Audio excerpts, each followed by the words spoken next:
Hello ෆ්‍රේන්ඩ්ස් හැපි lifestyle විත් උපේක්ෂා YouTube channel එකේ second vlog එකට අපි ඔයාලව ගොඩක් ආදරෙන් පිළිගන්නවා. ඒ වගේම අපේ ෆස්ට් vlog එකට කමෙන්ට් කරපු, ලයික් කරපු, ෂෙයා කරපු හැමෝටම ගොඩාක් ස්තුතියි. අද මෙන්න මේ කලබල නගරේ චුට්ටක් අපි දෙන්නත් එක්ක ඇවිදින්න යන්න යනවද ඔයාලත්? අද අපේ නිවාඩු දවස. අපේ කිව්වට මේ දවස්වල ඉස්කෝලේ නිවාඩු නිසා මමටන් කොහොමත් ෆ්‍රී. ඉතින් හස්බන්ඩ්ගේ ඔෆ් ඩේ එක අද සිකුරාදා දවසක්. ඉතින් සිකුරාදා දවසේ හවස් කාලේ මෙන්න මේ විදිහට ලස්සන තනනෙල්ලක් මැදින් සීතල සුළඟක් එක්ක ඇවිදිනවා කියන්නේ ඉතින් ඒකත් වෙනම අත්දැකීමක්. එහෙනම් ඔයාලත් යමුද අපිත් එක්ක? ඉතින් ළමයි මේ වැඩ කරන අපේ යාළුවෝ නම් දන්නවා මේ වගේ හම්බෙන හැම පුංචි වෙලාවකම එළිමහන්ට ඇවිල්ලා චාය එකක් එහෙම බීලා වටයක් ඇවිදිනවා කියන්නේ ඒකේ හරිම රිලැක්ස් ෆීලිං එකක් තියෙනවා. ඉතින් වෙලාවක් හම්බෙන හැම වෙලාවකදීම ඔන්න අපි දෙන්නත් මේ විදිහට එළියට එන්න අමතක කරන්නේ නැහැ. ඉතින් අද අපේ ගමනට ඔයාලත් එන්න.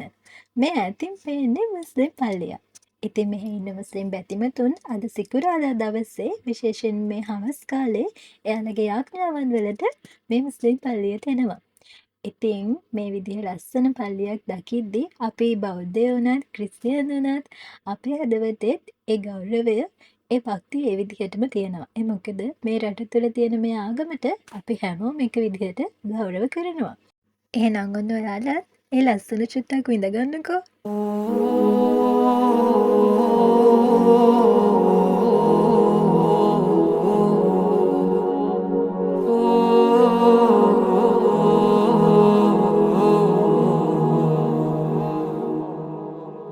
මේ ලස්සනත් බලාගෙන ඉස්සරහට යද්දි හරි හුරු පුරුදු සුවඳක් ආවා.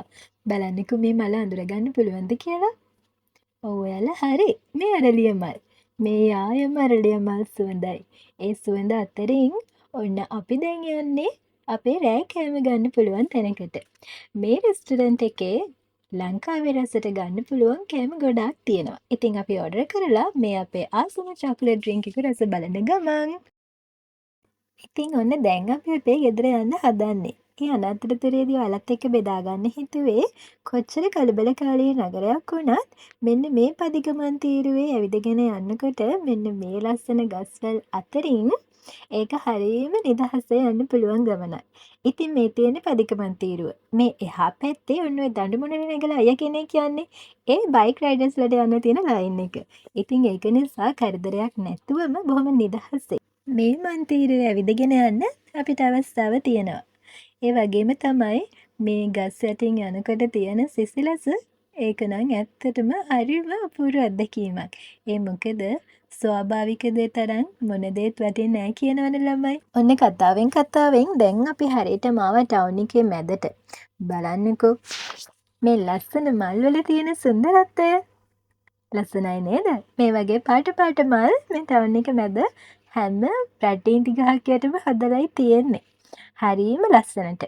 මේ කලබල නගරේ අද ටිකක් රථ වාහන එහෙම අඩුයි. ඒ මොකද ගොඩාක් අය මේ දවස්වල රටේ ආරක්ෂක තත්ත්වයේ හේතුවෙන් ගෙවල් වල ඉඳගෙන තමයි වැඩ කරන්නේ. ඉතින් මෙන්න මෙතනින් පාර මාරු වෙන්න ඕනි දැන් අපි. බය වෙන්න දෙයක් නැහැ. මෙහි රථ වාහන රියදුරු නම් හරිම විනයගරුකයි, හරිම ඉවසීමෙන් වැඩ කරන්නේ. ඒ අය කිව්වොත් මෙහි මාර්ග නීති ගොඩක් තදින් ක්‍රියාත්මක වෙනවා. අද දවසේදී ඔන්න අපිත් එක්ක ආපු ඔයාලට ලස්සන අත්දැකීමක් දෙන්න පුළුවන් වුණා කියලා අපි විශ්වාස කරනවා. එහෙනම් අදට ගිහින් එන්නම්. හැමෝම සතුටින් පරිස්සමෙන් ආදරෙන් ඉන්න.